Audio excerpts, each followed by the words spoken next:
Em 1831, Dom Pedro I retornou para Portugal, deixando seu trono para seu filho, Pedro de Alcântara, que tinha apenas 5 anos de idade. Mas por quê? O que teria levado Dom Pedro I a deixar o seu trono no Brasil? E por que a população teria recebido tão bem a notícia de ter um herdeiro de apenas 5 anos de idade? As ações centralizadoras e autoritárias de Dom Pedro I ganharam apoio de um grupo que tinha fortes laços com Portugal. Já os grupos liberais conservadores tinham visões totalmente diferentes de algumas questões políticas e sociais, mas se uniram na oposição a Dom Pedro I. Na época da atuação da Constituinte, em 1823, liberais ou radicais defenderam o fim da escravidão, mais direitos para a população e a instalação de uma república. Já os conservadores e a maior parte dos liberais defendiam a monarquia, com poderes para o parlamento e poucas mudanças sociais. Pernambuco foi a primeira província onde os grupos liberais se mobilizaram contra o fechamento da Constituinte, em 1823. Memórias da insurreição pernambucana ocorrida em 1817 ainda escoava na província e havia um forte sentido anti-português. Um dos líderes do movimento, Cipriano Barata, foi o fundador do jornal Sentinela da Liberdade para defender a liberdade da imprensa e um sistema federativo. Ele foi preso em 1823 a mando de Dom Pedro I, pelas duras críticas que publicava contra a monarquia.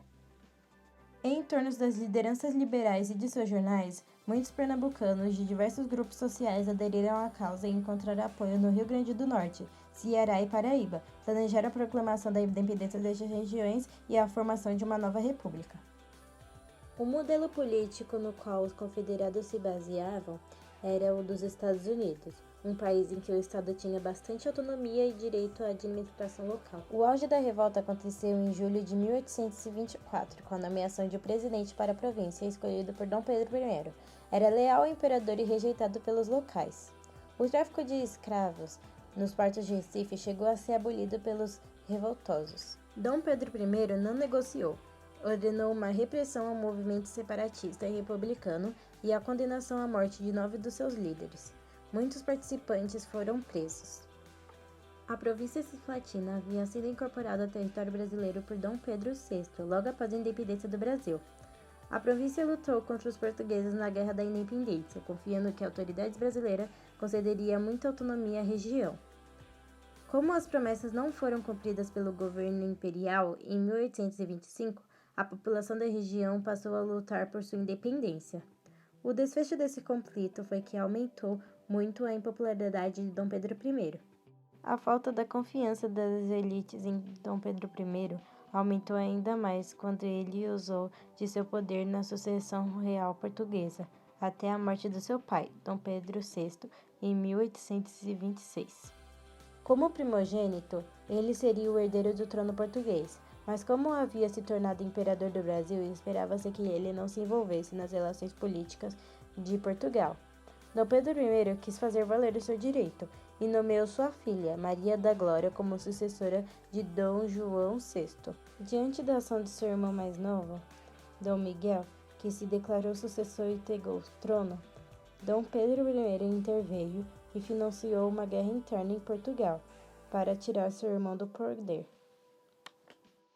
Em março de 1831, um grupo de portugueses que apoiavam Dom Pedro I e a monarquia organizou uma grande festa no Rio de Janeiro para homenagear o imperador, que voltava de Minas Gerais. Brasileiros compareceram ao local da festa e a troca de insultos resultou em pedradas e garrafadas entre os que apoiavam e os que faziam oposição a Dom Pedro I.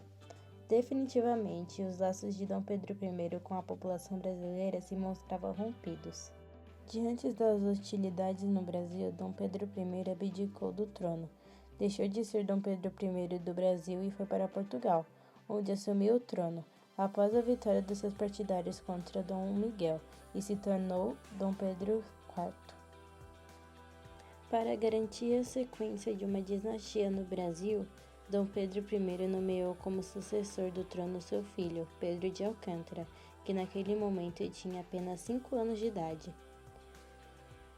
Por isso, até que o menino completasse 18 anos, o Brasil seria governado por regentes indicados pela Assembleia. Inicialmente, pensava-se que, como os regentes seriam indicados pela Assembleia, haveria estabilidade política, já que seus componentes eram brasileiros, mas não foi isso que aconteceu. Havia duas regências. A regência trina aconteceu entre 1831 e 1835. Havia três regentes. A regência una foi entre 1835 e 1840 e havia apenas um regente. O Brasil foi dividido em três grupos políticos: os liberais moderados, que eram proprietários de terras e eram a favor da escravidão; os liberais exaltados, que eram profissionais médicos urbanos, que defendiam a autonomia para as províncias por meio de feudalismo e o fim da escravidão, queriam o fim da monarquia e a instalação da república; e os restauradores, eram conservadores e os seus interesses eram portugueses. E esse grupo perdeu a força em 1834. Em 1834, os liberais diminuíram o autoritarismo político da Constituição otorgada por Dom Pedro I. Suspenderam o poder monárquico durante a regência, criaram assembleias provinciais que podiam criar impostos e leis. Por causa da fragilidade do exército brasileiro, durante a regência una, ocupada pelo Padre Feijó, criou-se a Guarda Nacional.